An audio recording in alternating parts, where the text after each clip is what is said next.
Thank you for watching, liking, commenting, sharing, and subscribing right now. I'm not much of a shopper. I usually know what I want. I get it either online or locally. And Ponzi has learned not to send me for groceries. And you can ask her about the whole, what was it? She sent me out for pork chop and cabbage. And I got them, but I got some other kind of pork chop. Apparently there are many kinds of pork chops.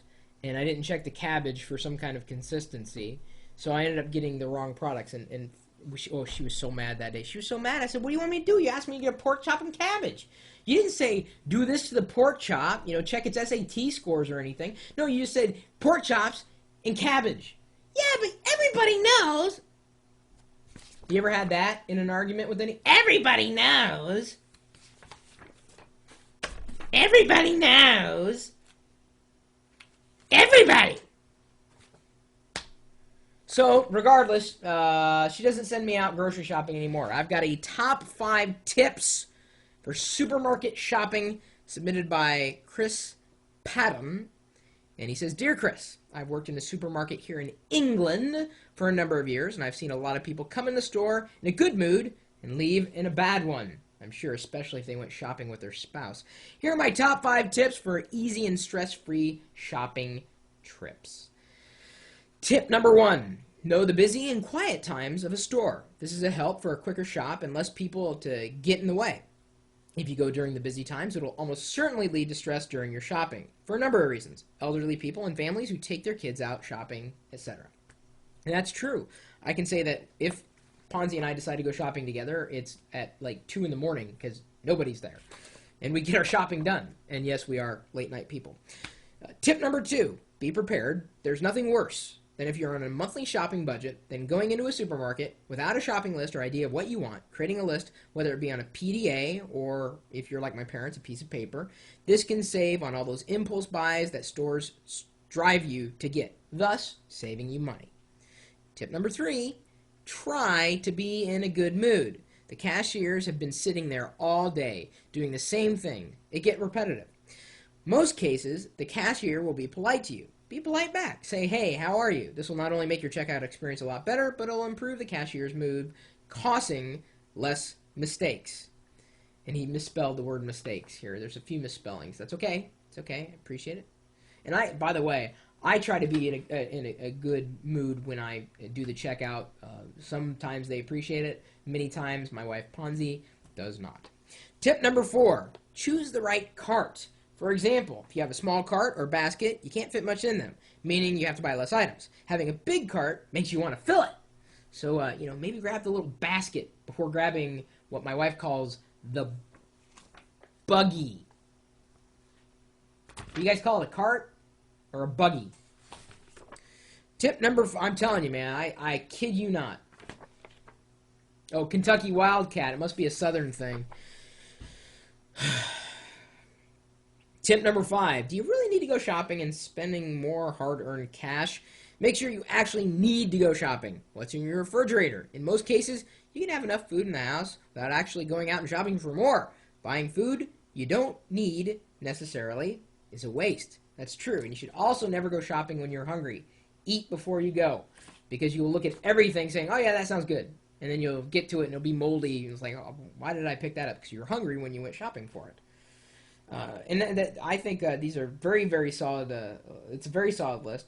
Both Ponzi and I recently have tried, since we work at home, we're busy, and we tried one of those, what is it? Not those plain meals, where you send away, or you pay for them to deliver food, and they bring it, or you prepare it once they bring it. We ordered from Bistro MD, and it was the worst thing that we'd ever done. Oh, just... So I don't know if anybody else has had success with those order, meals and reheat them or whatever you got to do. But now we've got 2 weeks worth of food because apparently we didn't cancel the first week quick enough. And all of it seems to be chicken. The plastic chicken, indeed. Yes, the people in the chat room have seen me go through just... I'm sure there are nutrients. I just can't taste them. Okay. Anyway, I don't know if anybody else out there has any shopping advice to pass along, whether it's actual shopping or maybe shopping tips, saving money tips. Always interested in hearing what you have to say. One of the worst things I experience with Ponzi when I go shopping with her is at the checkout line. She sees all the tabloids and the magazines and the paperbacks, and she picks them up. I'm like, babe, why? Why? It's paper. It's paper. You don't want more paper. There's paper. Why? I told her, babe, look, if you want to read a book, don't read a book. And she says, oh, what are you trying to be smart? I said, no, if you want to read a book, don't read a book. Listen to it. Not an impulse buy. Get an Audible account. Go to audiblepodcast.com/Chris and you can download a free audiobook. How you like them apples? And I hope you know how to buy apples, because that's another one of those things that apparently I don't know how to buy. Well, that may not have stopped Ponzi from getting any more magazines, but maybe it has, helped you if you ever wanted to have a free audiobook. audiblepodcast.com/Chris. Now, our chat room is full of people who watch me sitting here, petting my puppies. This is Wicket. The other puppy is aloof, and she's licking something she shouldn't be licking right now. Pixie, that's not a treat. We have quite an interesting little video stream going on here. I'm streaming this all the time. Now, usually we're talking about technology, hardware, software, internet stuff, wacky screensavers. You never really know what we're going to be doing. But the good thing is that we're open all the time.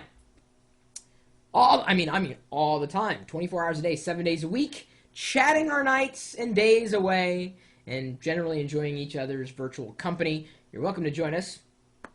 Well, pretty much right now. Wicket, what do you think? You want more people?